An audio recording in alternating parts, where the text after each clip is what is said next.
今回はアプリリア RSV250 のパート2です。原田のアプリリア初ライド。ヤマハからアプリリアにやってきた原田選手。初めてアプリリアのマシーンに乗った時、どんな感触だったのか、どんな走りだったのか、さらに言うと、マシンに対してどんな問題を感じたのかっていうのを紹介したいと思います。96年最終戦後、原田のアプリリア初テスト、監督のカルロ・ペルナさんです。その日が来るのを誰よりも待ち遠しく思っていたのは、ヤンと僕さ。そこで見た哲也の走りは、僕らが期待していた通りのものだった。何年もアプリリアに来るのを待ち焦がれてたカルロさんとヤンさん、原田の走りを楽しみにしてたわけですね。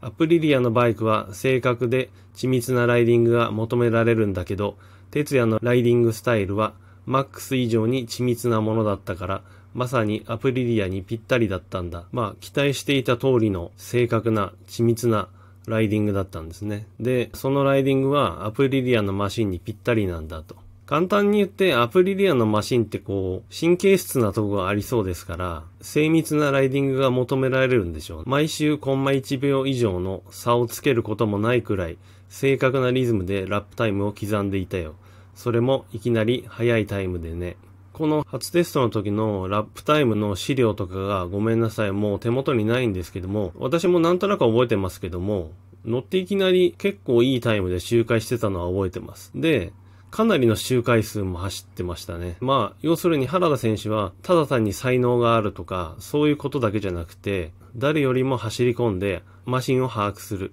自分を慣れさせるってことを努力してるんだなというふうに感じました。で、原田選手本人のインプレッションはね、こうだったそうです。原田の RSV ファーストインプレッションとは、それがですね、あれこんなもんなの？俺が思ってたのと違うぞって意外に速くなかったんです。乗りながらマックスってすごいなって思っててちょっと焦った。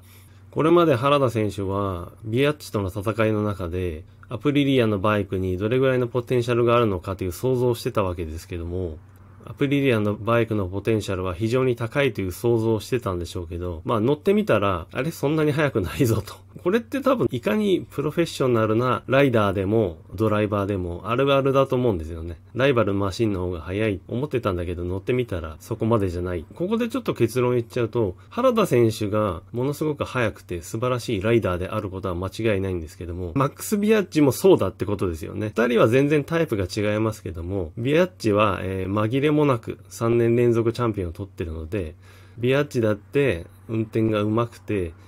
どうにかね、工夫をして、このバイクの速さを引き出してたんでしょうね。そこがちょっと原田選手の想像と違ったと。だけど、さっき紹介した通り、最初のテスト走行からすごい速いラップタイムで走ってましたので、原田選手が遅かったってわけではないです。もちろん速かった。違和感は最初にピットロードで出ていくところで分かった。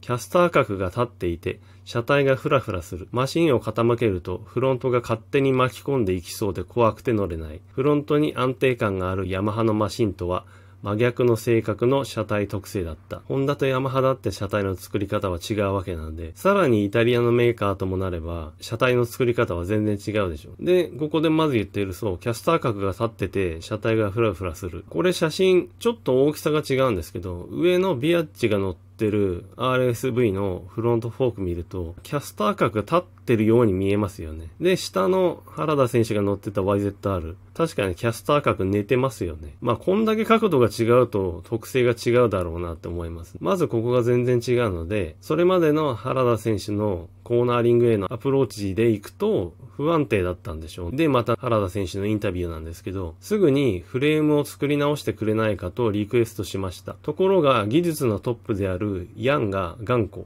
このバイクでチャンピオンを取ってきたというプライドもあるのでしょう。これを乗りこなしてから文句を言え、勝ったら変えてやると堅くなでした。新フレームが完成したのはシーズン終了後。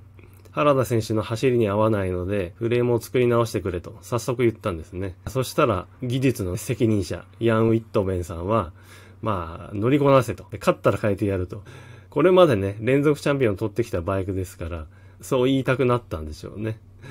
で、結局作ってくれたんだけど、97年のシーズンがね、終わっちゃってからですね、1年経っちゃったそうです。これは別に嫌がらせをしてたわけじゃなくて、翌年の準備とかいろいろあって、手が回んなかったみたいですね。で、これはね、ヤンさんのインタビューです。98年シーズンに投入した徹夜専用のフレームは、スタンダードフレームとはヘッドパイプのアングルが異なり、フレーム合成もスタンダードより固めに仕上げていた。フレームの前後長はスタンダードより短く、スイングアームは長い。オイールベースはスタンダードと同じにしてある仕様だった。でも他のライダーには合わなかった。やはり原田選手はヤマハに近い車体特性を求めたんですね。ヘッドパイプアングルが異なり、これ角度は言ってないですけど、おそらくキャスター角をもうちょっとつけたんでしょう。で、フレーム合成も上げたと。先ほど紹介した通り、フロントのね、強い安定性を出したのかなと思います。で、フレームの前後長は短くして、スイングアームは長くしてあると。だけど、トータルのホイールベースは同じになってると。そういうものを作ったんですね。原田スペシャルということで。で、他のライダーには合わなかったんですね。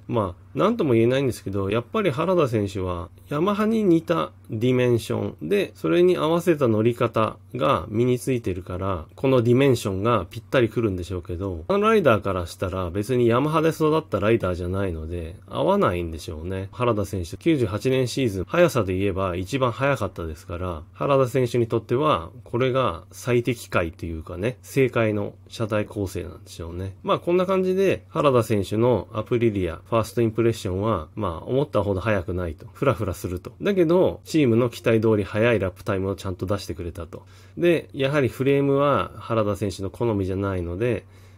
作り直しを頼んだんだけど、1年かかってしまったと。やっぱりメーカーを変えるっていうのは大変なんだなと。だけど、新しいフレームができてなくても、97年も原田選手はチャンピオン争いをしてましたから、やっぱり並じゃないというか、普通のレベルじゃないんですね。原田選手がね、どれぐらいすごかったのかっていうのは、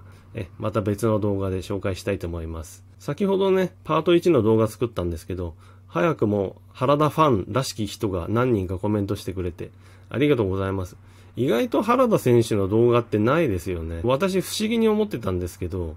なるべく原田選手の動画今後ね、作っていこうと思いますので、よかったら、ぜひね、いいねボタン押していただいたり、コメントまた引き続きいただけると助かります。はい、よろしくお願いします。